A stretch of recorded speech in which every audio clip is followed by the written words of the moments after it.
My name's Hannah, and if you ask me, my life's pretty standard. Got a decent job, a husband, Mark, who's been my rock since college, and 2 kids who are the usual blend of sweet and trouble. But if there's one thing I've learned, it's that normalcy is a fragile thing, especially with a brother like Alex. Alex is 8 years younger than me, the kind of guy who never really grew up. Jobs, girlfriends, you name it, he changes them like he's flipping channels on TV. And yeah, he's got this habit of hitting up me or mom whenever his wallet's feeling too light, which is always. So, there we were, at mom's for our usual Sunday dinner. The house smelled like roast and the kids were running around, when the door slammed open like it's trying to break free. In strolls Alex, with this girl on his arm, looking like she just walked off a beach rather than into a family gathering. Her dress was so short, I swear Mark did a double take, nearly choked on his tea. Family, meet Lisa, Alex announces, all proud like he's won an award. My fiancé. And guess what? We're gonna have a baby. The room went silent. You could have heard a pin drop. Mark's coughing his lungs out, mom's frozen with her mouth half open, and I'm just staring, thinking, here we go again. Alex, are you out of your damn mind? I couldn't help myself. You can barely take care of yourself. Lisa, hands on her hips, eyes me like I'm something she stepped in. We're very happy, thank you. And we don't need negativity, right, babe? Alex nods, slinging an arm around her. Yeah, we're doing great. Right, Mom?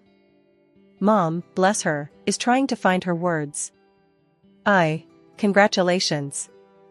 But, Alex, have you thought this through? A baby is a big responsibility. Of course, he hasn't, I muttered, earning a glare from both of them. Listen here, Hannah. Alex shot back. I don't need a lecture from you. We're gonna be fine. Right, Lisa? Lisa smirks. Absolutely. And we'll need a bit of help, obviously. Starting with living here for a while. I almost choked on my own spit. Live here? With Mom? Are you kidding? Why not? Lisa snapped. It's not like we have anywhere else to go. And it's not forever, just until Alex finds a new job. And when will that be? I couldn't stop the sarcasm. You planning on hitting the job hunt hard between gaming sessions, Alex? He just shrugged, all casual like. I'll figure it out. I always do. Mom finally spoke up, trying to smooth things over. Well, we'll make do. We always do. Right, Hannah? I looked at her, at the resignation in her eyes, and my heart sank. Yeah, Mom. We always do. Dinner was tense after that. Mark kept giving me these looks, like he was bracing for the storm he knew was coming. And me? I was just trying to wrap my head around the circus my life was about to become. After dinner, with the kids in bed and Mark helping Mom with the dishes, I cornered Alex in the living room. You can't keep doing this, you know. Dumping your problems on Mom on me. It's not fair. Alex, lounging like he owned the place, just shrugged. What do you want me to say, Hannah? Life's tough. I'm doing my best. Your best? I was fuming. Dragging a pregnant girl into this mess? Expecting everyone else to pick up your slack? Hey, Lisa yelled from the kitchen. Watch how you talk about us. I took a deep breath, counting to 10 in my head. Arguing wasn't going to solve anything. Not with Alex. Not now. Just, try to think about someone other than yourself for once, I finally said, more tired than angry. Alex just looked at me, and for a second, I thought I saw a flicker of something like guilt. But then he smiled, that carefree, reckless smile that always spelled trouble. We'll manage, sis. We always do. As I went to help with the dishes, leaving Alex to his illusions, I couldn't shake the feeling that we were all on the brink of something big. And not in a good way. But like Mom said, we'd make do. Because that's what families do, right? Even when they're about to be turned upside down by one of their own. Having Alex and Lisa move in was like inviting a hurricane into your house and hoping it'd just water the plants.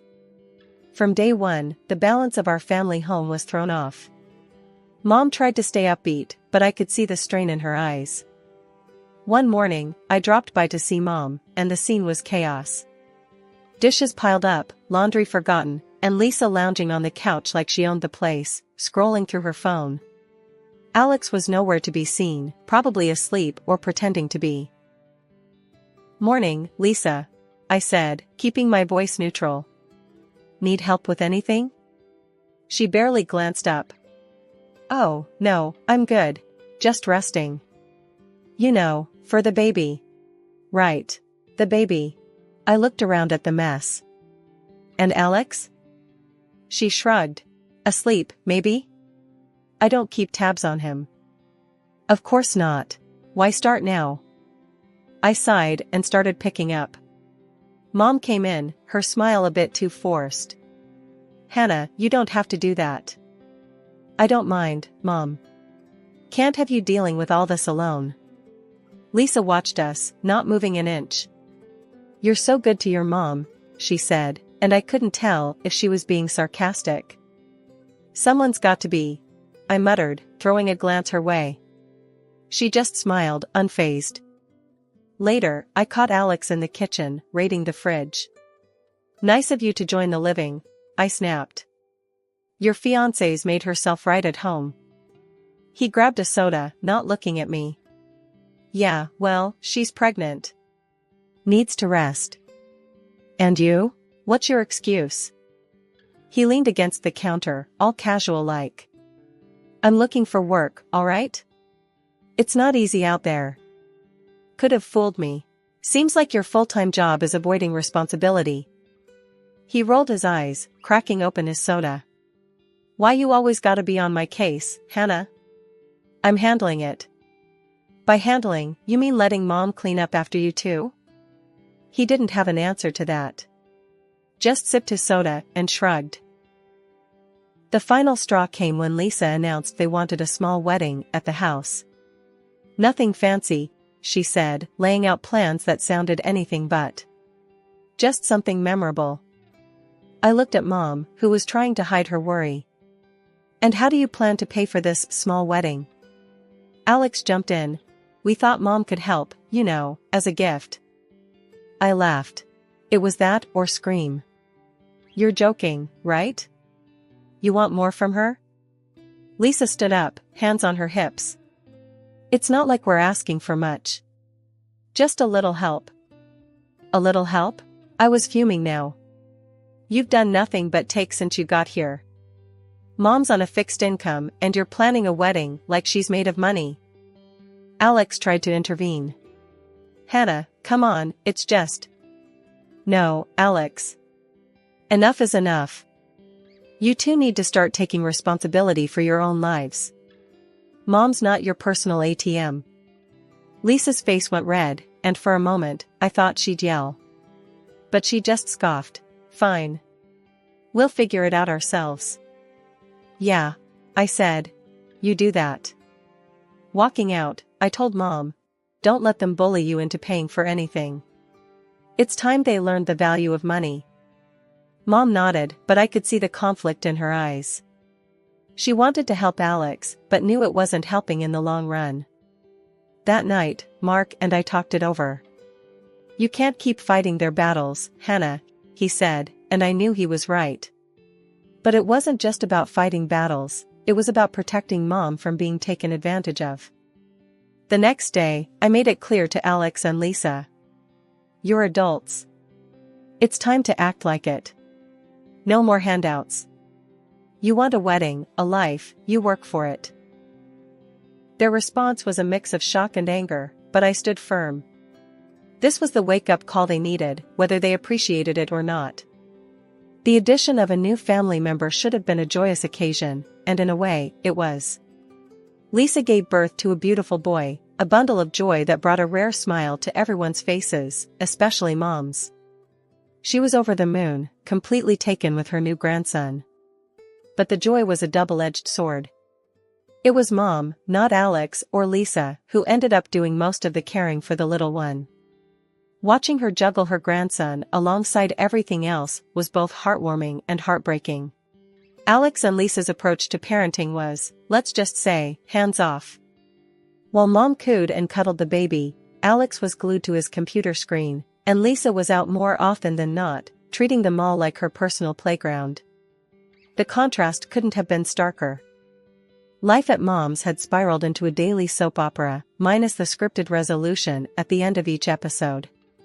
On one of my visits, I caught Mom poring over a pile of receipts that could easily be mistaken for a novel, with expenses that made my eyes water. Designer outfits, jewelry, luxury items that screamed extravagance from miles away.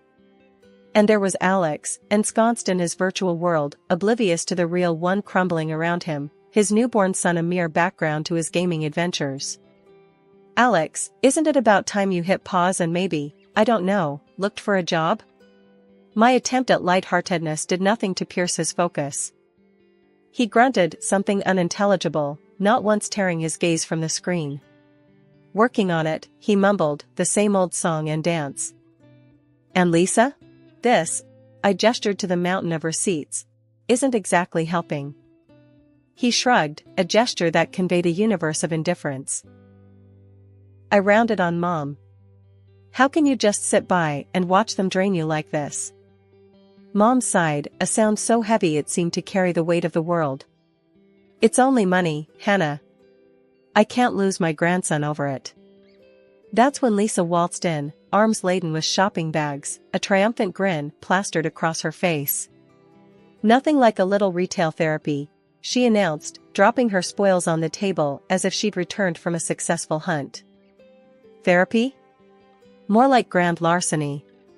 Mom can't keep this up, Lisa. Her eyes narrowed to slits, her voice cold and sharp as ice. Perhaps we should just leave, then. Let's see how often Mom gets to see her grandson after that.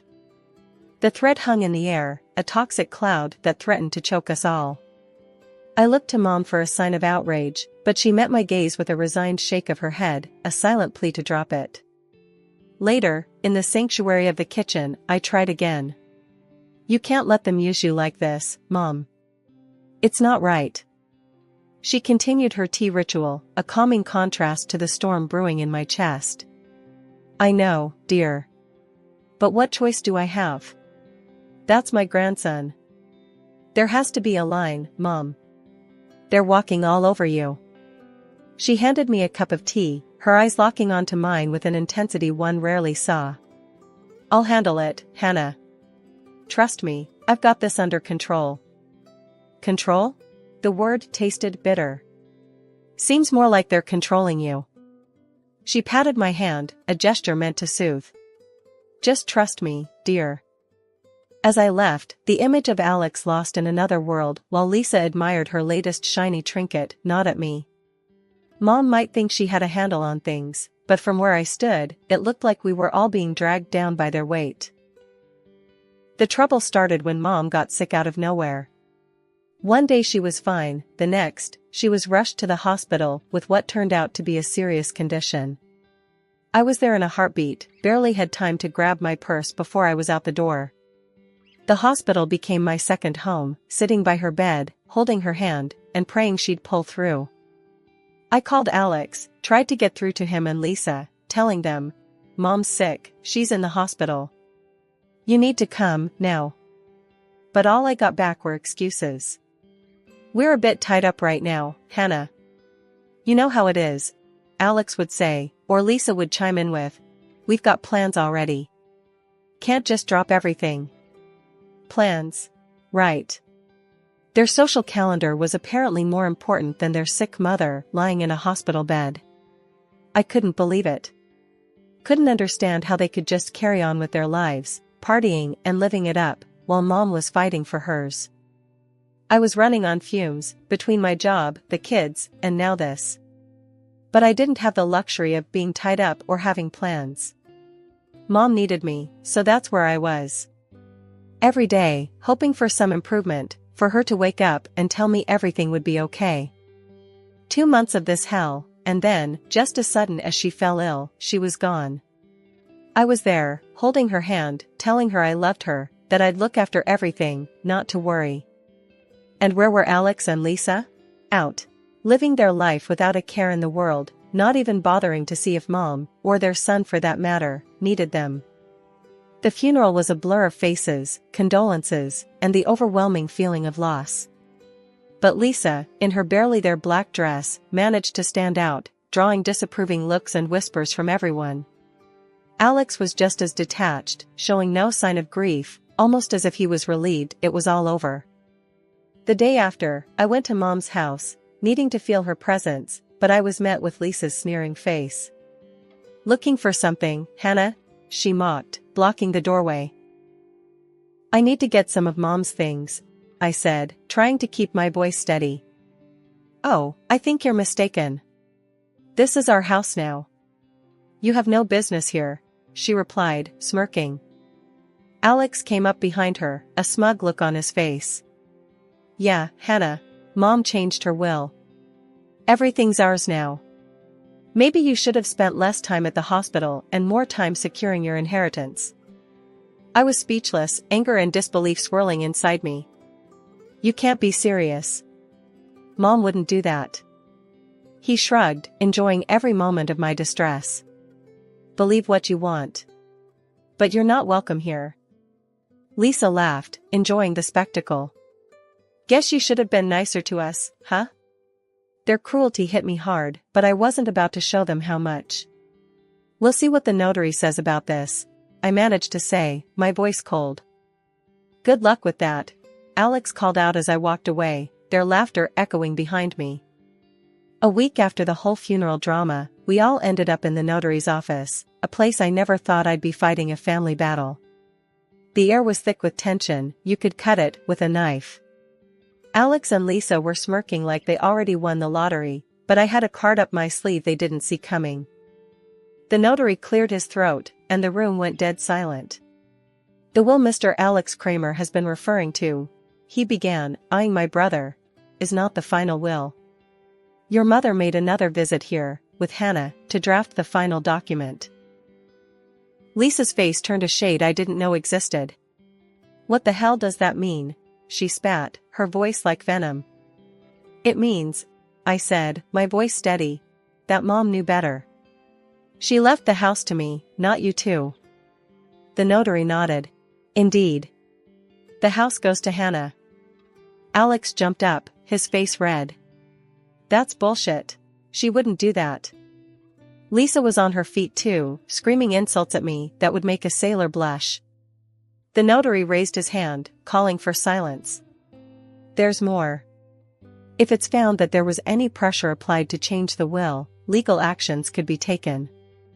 Alex, still fuming, shot back, "I'm her son too. I deserve half of everything." The notary, unfazed, pulled out another document. "Your mother anticipated such a claim. Hence, she divided her money into 2 equal parts. However," he paused, looking directly at Alex, "she deducted from your share all the money you and your wife have received during your marriage." You could hear a pin drop. "How much is left then?" Alex's voice was barely a whisper. $10,000, the notary replied. Lisa's scream could probably be heard a mile away. 10,000? That's it? I couldn't help but feel a mix of sadness and relief. Mom had seen through their greed. "Seems like Mom knew what she was doing," I said, more to myself than anyone else. Alex and Lisa were in shock, their dreams of easy money shattered in an instant. The notary suggested they leave before things got uglier, and they did, but not before throwing a few more choice words my way. After the showdown at the notary, things escalated pretty quick. Alex and his wife, Lisa, were set on clinging to Mom's house like they owned the place. It was a mess, a proper circus show, until it got so heated that I had no choice but to call the cops.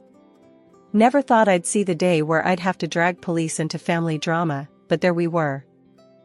When they finally left, under the watchful eyes of the police, the air in the house felt different, heavier somehow. Mark and I started the grim task of taking inventory, noting the gaps where things used to be. It was clear as day, they'd been selling off Mom's things. My heart sank. How could they? I was livid, ready to drag them through the courts. I can't believe this, Mark. They've stolen from us, from Mom. We should sue them for everything they've got left. Mark, ever the voice of reason, put a hand on my shoulder. Hannah, I know you're angry, and you have every right to be. But think about it. Maybe, just maybe, they'll use that money for something good. For the kid. His words hit me harder than I expected. It was a slim hope, clinging to the idea that maybe, just maybe, they'd finally start acting like responsible adults for their child's sake. It didn't make what they did right, but it gave me a sliver of hope that maybe the cycle would break with their son. Deep down, I knew Mark was right. Pursuing them legally would just drag us all through more mud, and for what? The chance at a few dollars and more heartache? No, it was time to let go, to move forward and focus on healing, on building something better from the wreckage they left behind. So, I let it go, not for them, but for me, for us. It was time to close this chapter and start anew, with the hope that maybe, just maybe, they'd find their way. Months rolled by in silence, a welcome break from the chaos that had enveloped our lives. But peace has a way of being fleeting. Word got to me that Alex and Lisa had sunk further, living in some rundown apartment, scraping by. Alex was jumping from one odd job to the next, and Lisa? She was chasing after rich men, leaving their little boy, my nephew, pretty much on his own. Hearing that, it felt like a punch to the gut. That kid deserved better, so much better than what those two could ever offer him. I started gathering the paperwork, the legal documents needed to strip them of their parental rights. It was a heavy decision, but every fiber of my being told me it was the right one. That boy needed a real family, stability, and I was determined to give it to him. When I finally approached Alex and Lisa with the idea, bracing for a fight, their reaction took me by surprise. They were indifferent. Almost relieved to be rid of the responsibility. You sure about this, Hannah? Alex asked, no hint of the brother I once knew in his eyes. You know, taking on a kid is a lot. I couldn't hide my disgust, my disappointment. He's your son, Alex. Doesn't that mean anything to you? Lisa, ever the opportunist, chimed in with a shrug. If you think you can give him a better life, then why not? We've got our own lives to figure out. Their casual dismissal of their flesh and blood boiled my blood, but I swallowed the anger. This was about him, not them. Yeah, I'm sure. More than you've ever been about anything. He'll be loved and cared for. That's more than what you've ever offered him. The paperwork was straightforward, their signatures quick and emotionless. As I walked away, documents in hand, it was a bittersweet victory. That little boy was going to have a chance now, a real family with me and Mark. It's been a stretch of quiet months, a silence from Alex and Lisa that spoke volumes. They vanished off the grid, no calls answered, no trace of them at their last known spot. I've toyed with the idea of getting the authorities involved, wondering if a missing poster is the next step. Meanwhile, our home's been filled with a different kind of noise, the joyful chaos of kids and their boundless energy. Our little nephew, now effectively my third child, has settled in as if he's always been here. My kids, bless them, have taken to him like ducks to water, showering him with the kind of love and attention that's both heartwarming and a tad overwhelming. We're gonna build the biggest fort this living room has ever seen, declares my eldest, rallying the troops with a sparkle in her eyes that could outshine the sun. The little one, barely understanding but eager all the same, claps his hands with glee, a toothy grin plastered across his face.